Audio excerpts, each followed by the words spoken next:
Hey guys, welcome to another installment on the Director Z YouTube channel. Just decided to do another Letterboxd thing because why the fuck not? And we're gonna start with Sinners because it's like one of the biggest movies everyone's talking about. Everyone's finally seeing it on digital, and they're renting it and they're loving it. And so I also loved it too. I gave it 4.5 stars. The only reason I gave it 4.5 is because I kind of wished it was a little longer. I do. That's like literally my only criticism. And so here I'm gonna read it out for you guys. 4.5 stars. And I only give those little orange hearts to the ones that I have a bias liking to, whether I gave it a good review or not. But this one I liked so much. So supernatural power of music and Ryan Coogler being a visionary took this movie to greater heights than just an on the surface vampire flick, which I hear a lot of people comparing it from Dusk Till Dawn. And it's like, it's still a period piece, and there's still a lot about it that's different. Like the vampires look way different. There's no Tom Savini magic, but the vampire lore is really cool. The indigenous people are really cool. They added a lot about immigrants and that Southern Americana kind of feel to it. So I mean, okay, it's surface level kind of from Dusk Till Dawn. But I see the influence Coogler referenced in Wolf Eyes, like in the Puss in Boots sequel, where Wolf was, death. Southern Americana, boiling point, that was Mississippi, and its number of black, Irish, Asian, or other immigrants. Michael B. Jordan as his own twin brother, as Smoke and Stack. That was awesome. I love when any movie has one character as twins. I still haven't seen Alto Nights, even though Robert De Niro plays his own twin brother. But Legend, that movie about the Grey Twins with Tom Hardy as his own twin, that's a good fucking movie. Southern America, okay. Where was I? Okay, loved every second of it, beginning to end. I was enthralled, which is just another way of saying grabbed. And Haley Steinfeld, dude, holy shit. The way she spits into Michael B. Jordan's mouth, the way she says, "You better get the fuck out of my face." Oh man, the more supernatural magic than just immortal flying and biting, throat sucking vampire devils. There was so much to it. Sammy with his guitar, and I love the way Remick goes, "Sammy," when he comes in, like the way Adam Sandler says, "Chalamet." The performance at the juke joint, oh my god, the part with the song where Sammy's singing and you see all the ancestors of past and present, wow, just chef's kiss. And then I can't believe that that was like one of Miles Canton's, the actor who played Sammy, one of his first roles ever. Yeah, music played an essential role throughout the entire movie, and the after credits and the ending are just one of my favorite parts of the movie too. So now let's move on. The Accountant 2. I gave this 4 stars. I mean, I gave The Accountant 1 5 stars because I thought everything about it just enticed me from beginning to end. But the second one, I really like the brotherly dynamic with Braxton. It reminds me a lot of moments I've had with my brother, especially the sunscreen when he's putting it on. And Braxton's like, can I see that? He's like, yeah, go ahead. Like, he thinks he's going to put it on. Just chucks it across the parking lot. I was like, what the fuck, man?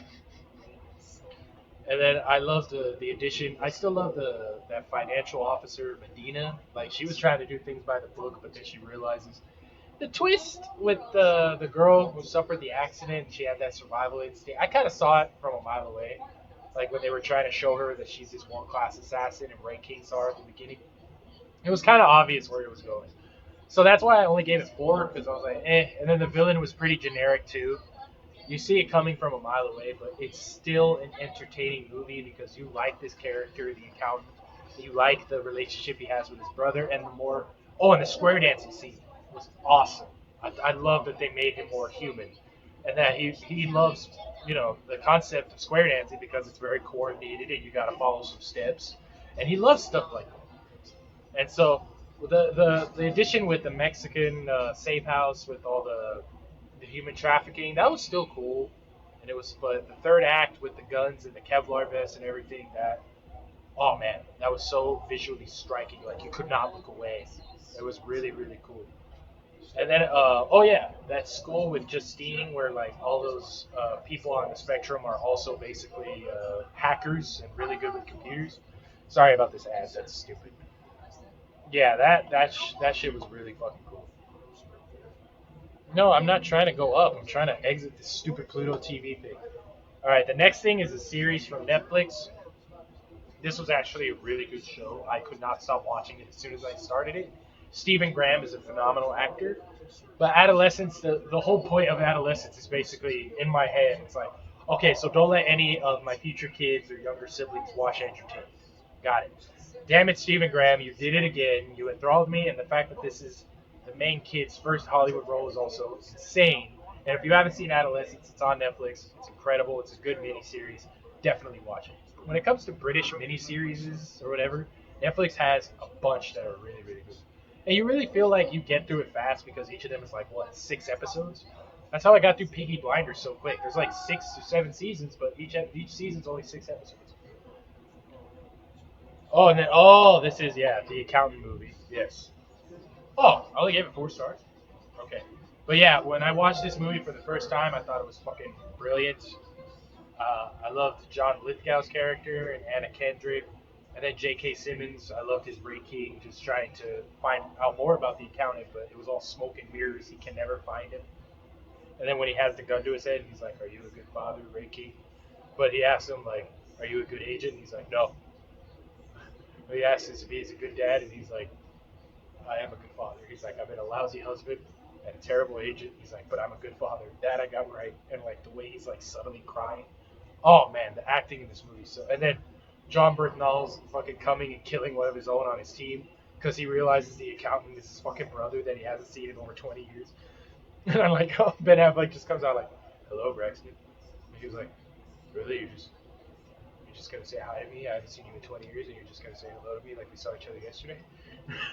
That whole fight too was just brilliantly done. I love the DC reference in both of these movies too.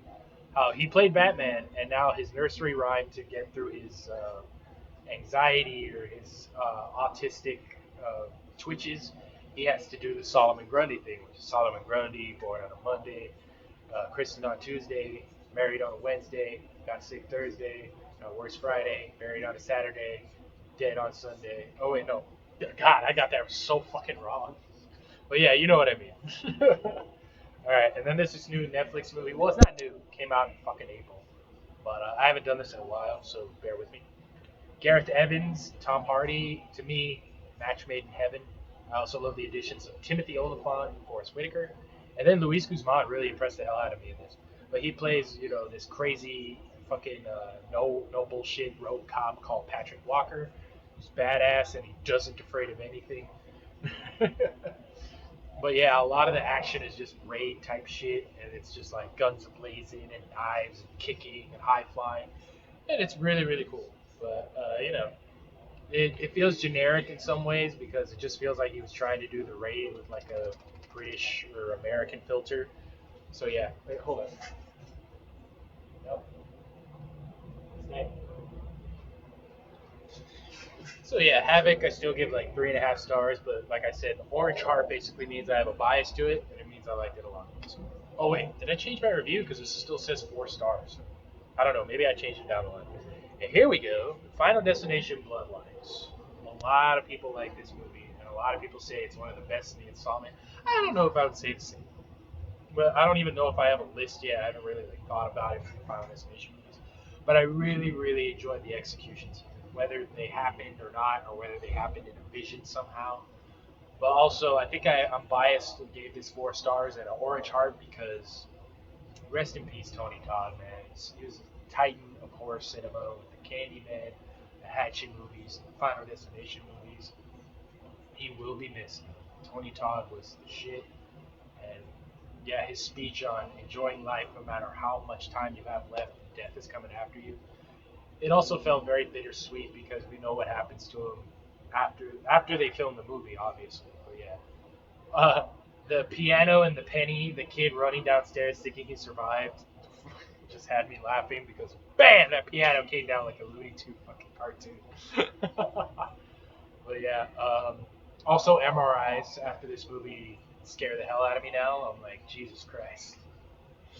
But there were so many executions that I laughed at, especially the last one with the train. They thought that everything was cool and that they stopped and that they literally outran a train. And then, but the wreck just kept coming, and then those logs killed the last 2 guys, and you were like, some people really did expect a happy ending with the guys, with the 2 characters. I was like, no, that's not how this series works. I remember laughing in the theater. I think I was the only one laughing when that ending happened, though. Nonas. It's basically a Vince Vaughn, Joe Manganiello movie, and also Adriana from The Sopranos is in it. She she did a good job, but she's basically Joe Manganiello's lady. But it's about a real story about a guy who opened a restaurant, an Italian restaurant with these grandmothers that are basically called nonas. And yeah, Susan Sarandon's in it. What's her name? Lorraine Bracco from Goodfellas and The Sopranos as well is in this, and they're grandmothers that cook beautiful, incredible Italian dishes, and they serve it in a restaurant, and it's actually a pretty good feel good story. Like if you don't have anything else to watch, like on a Friday or a Saturday night, definitely put this on. Definitely check it out. It's not the best. It's not like oh, it's a masterpiece, but no, it's still good. It's a feel good movie, and it also makes you really hungry. Small Soldiers, one of my favorite installments from Joe Dante, who also directed The Gremlins and The Howling. But one of my favorite performances in this movie is definitely Tommy Lee Jones as Chip Hazard. Commando, stand up. And then I love the part where all the Commando elite and they're saying anything else is just a toy. They're playing the fucking Spice Girls really loud as psychological torture. But the only person that's enjoying it is the drunk ass mother. She's like, Phil, and he's like, what? She's like, I love this song. I was like, it's the fucking Spice Girls. Of course you love this song. And then I love Nick Nitro, that one with the teeth all showing, and the way he dies in the garbage disposal. That shit went hard. And they took his chip and his battery. He's like, Nick Nitro's battery has died, but his memory will keep going and going. I was like, is that a fucking battery reference? It's like, yes, it is. Uh, Small Soldiers is great. It's also for free on YouTube right now. If you look it up on YouTube Movies with Ads, watch this shit if you haven't. Small Soldiers is one of my favorites. Star Wars Rogue One. I finished Andor. The season 2 was incredible. Andor is in itself a great Star Wars story. So when you watch Rogue One right after it, it feels like the third act of what's supposed to happen after Andor. But my favorite part is when you hear that shipboarding alarm and you just hear fucking and the red lightsaber come out, and then that fucking rebel's just screaming, "Open fire!" Because you're like, yeah, you know this isn't gonna do anything, but you also know that it's Vader, so you kind of have to do something to stop him. Oh, Rogue One was just—it was so worth it to see it in the theater, but it's also worth it to watch it again and again and again. Krennic is also Ben Mendelsohn's Krennic is one of the best new additions of villains in this.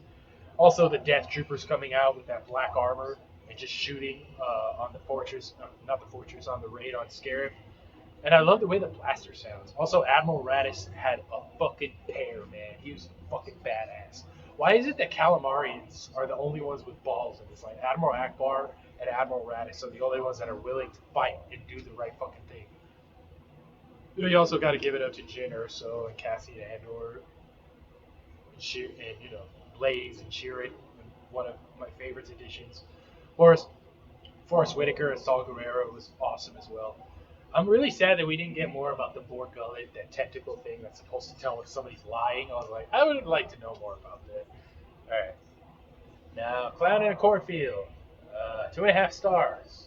Is it worth watching? Yes. Is it anything that you haven't seen before? No, absolutely not. But you will see some cool actors in it, like Kevin Durant, Will Sasso. But most of it is just teenagers being really shitty, and the town comes together and dresses up as these clowns to kill them. Blah blah blah.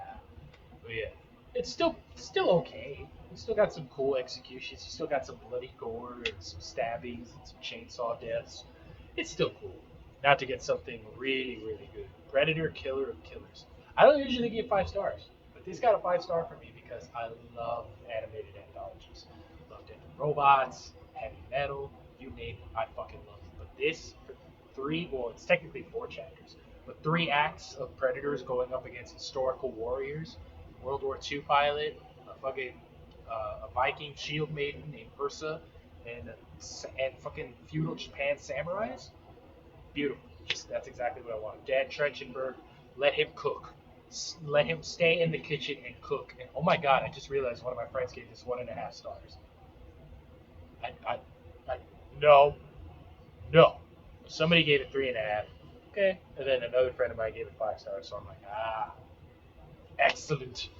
But what I love is the variety of predators that we get. Like the one that takes on the Viking has like this one-armed sound cannon, and the one that takes on the samurai has like this retractable spear, and he has like these bombs.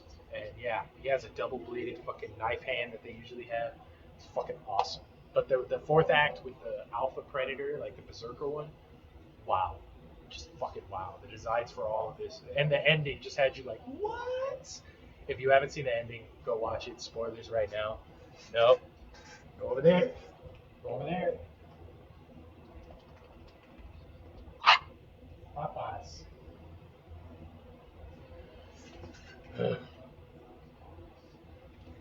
One of my favorite things about the fourth act was the Berserker, but it was also the addition of Naru at the end.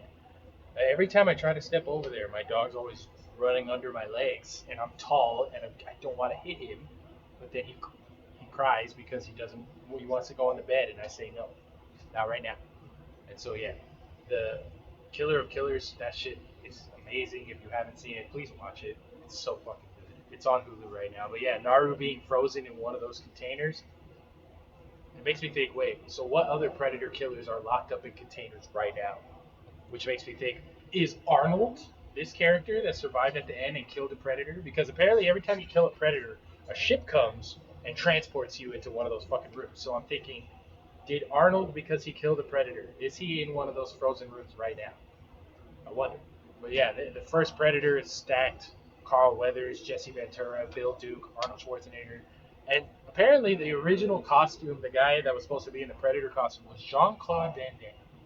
But apparently they did not go with that. I was like, was the Predator supposed to do high flying kicks in the splits or whatever? Because that would have been weird to see. And now we go to War for the Planet of the Apes. This is also, they just added this on Hulu. It's really good. But if you want to watch the trilogy, I think it's on Apple TV or Amazon. But yeah, only one of them. Oh no, this and Kingdom of the Planet of the Apes are both on Hulu right now. So if you want to watch them, please. Woody Harrelson was one of my favorite new characters as that crazy ass Colonel. But what happens to him at the end is also, comeuppance for all the shit that he started.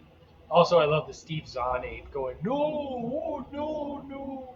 And then the orangutan Maurice naming the little girl who can't talk Nova is a good little callback to the originals. And then the part with the grenade belt at the end, I was like, wow.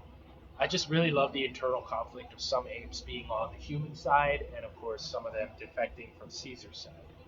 But yeah, this is one of my favorites of the trilogy. This was my second favorite. Dawn is number one, and Rise is only number three because it's the first installment. That doesn't mean it's bad by any means, but it's really hard to pick when the trilogy is so fucking perfect. All right, let's get to some of the stinkers. I also watched on Hulu. Spirit of Vengeance. It's not really a stinker. I gave it 3 stars, and my rating system means that 3 stars or 3.5 is basically a 6.5 or a 7 out of 10. So I do like this adaptation. The second one, it's very what's the word? Choppy or blocky, I guess it is. Like, but it's because they were still trying to figure out Ghost Rider and his abilities, and it's also the enemies like Blackheart and that was really fucking stupid. But they still did the same thing, just these human-looking enemies that are supposed to be demons, and I was just like, why can't they just go that extra mile? But I really do appreciate how Ghost Rider looks in this movie. Zarathos looks fucking awesome with that black, like burnt flame coming out, and then the chains and the stuff. And the stuff that he was doing was very different. You can tell the guys who directed Crank did this movie just from the angles and how shaky it is, and how over the top and weird it is. I guess that's a reason why people didn't really resonate with it well. I liked it. It's not the best. I'm not saying that it's incredible. It's no. It's just it's good. It's okay. Edge of Tomorrow gets 4.5 stars. I've watched this before, so this is a rewatch, and it's on Hulu. But it's because it's a really good use of the time loop, and I really enjoy the suits. The suits are my favorite part. The machine guns on them, and then the mounted fucking turret missiles. I love the way the aliens look. Even though if you read the original manga that this is based on, aliens don't look anything like that. But I'm glad that they took an original step and decided to make their own. This one is a Scott Adkins movie that he did with Marco Zaror called Diablo. I can't believe it's got 3 likes. Okay. And then I also posted this on Scott Adkins' birthday, which was on June 11th. I mean June 18th. Why did I say 11th? But yeah, the concept of drug lords and ex-cons, and Scott Adkins has to save this girl who's the daughter of a drug lord, and typical Adkins just high-flying kicks, and fucking jumps, and gun-toting action. And also, Marcos Aurora plays like this Terminator-esque fucking No Country for Old Men, Javier Bardem type dude. Something's very wrong with him, and one of his arms is fucking metallic, and he uses that a lot in his fighting ability. And just watching these two guys together on screen is just fucking badass. I also saw the live action How to Train Your Dragon. It was good. It's also just kind of a word for word remake, so if you're looking for something a little different, you're not really gonna find it here. The only thing I would say is different is a lot of the dragons go through redesigns, except Toothless. The Red Death gets a redesign. The Nightmare gets a redesign. All the other fucking dragons that you see in the movie get redesigns. I really like Nick Frost as Craig Ferguson's character. They brought Gerard Butler back to be stoic. I thought that was cool. They did a lot with the other characters like Fish Legs and Snotlout. Like Snotlout's dad is in the movie too. Stoic has a punch out scene with one of the Nightmare dragons. But yeah, I really like the Red Death edition at the end and how different it looks from the dragon in the animated movie. So let's go to Alien vs Predator. It gets 2 stars, but it still gets a heart because W.S. Anderson. There's a lot of slow mo used in it, but watching one of the Predators spin a xenomorph through the fucking walls or whatever, pretty badass. And then it also spawned a couple of books. It spawned a really cool video game, and I can't say. So I said, even though I did not watch this in theaters, I am binging the Predators, and I was like, I should have phrased that differently. Most of them are on Hulu, and then Killer of Killers just had me wanting more Predators, so I did. And then there's a lot actually. If you think about it, there is a lot of movies with the versus V in it. Batman v Superman, Freddy v Jason, Godzilla v Kong, Kramer v Kramer. Okay, that last one doesn't really work. And then I like the ending of this movie because it sets up a very mid sequel that I never even got to watch. And I really wish I had kept it that way, but it was on Hulu too, and I decided to watch it. And holy shit, it's a stinker. Why is it so goddamn dark, and why isn't the hybrid on screen for much longer than a few seconds? But I mean, the gore and violence is all right. It's not enough, but it leaves a lot to be desired. The pregnant lady with the little xenomorphs getting in her stomach or whatever, it was fucked up. It was kind of cool. And then one of the predators' name is Wolf with a U. He was pretty cool. But yeah, I spent years not watching this. I really should have kept it that way. I could have went my whole life not watching the sequel. Especially the ending, they just drop a bomb and a nuke, and I was like, is that really how it ends? I was like, holy shit, that's a stupid ass ending. But anyway, let's keep going. Battleship, also 2.5 stars. I like Peter Berg. I like some of the movies he makes, but I feel like this was just taking advantage of that CGI era of the Transformers. It feels very Transformers, but it's supposed to be, aliens and fucking. It's supposed to be a Battleship Hasbro movie, but it just went in its own direction, which is not bad. It's still watchable. And it's still kind of cool. The only scene that I would say is like notable is like the USS Missouri and the old veterans coming because it's their ship that they worked on, and it's all analog. It's not like an electric ship that could be shut down. But I like Taylor Kitsch and Key and Peele talking about how they much love Liam Neeson, and they mentioned Battleship. I was under the impression that he was in the movie a lot longer, but he's barely in the beginning and he's barely in the end. He wasn't even on the ship where all the shit was happening.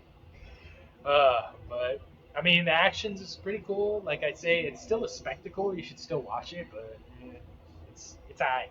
It's just alright.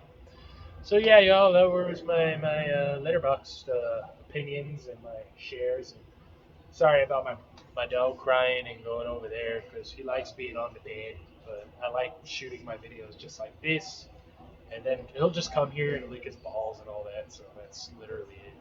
But he's so small, and my feet are literally a size 13, so it's really hard to not step when he's trying to step between my legs. And he does that a lot when we go on walks too. So sorry, papas. Don't give me that look. No, no. All right, fine. When the video is done, you can come up here.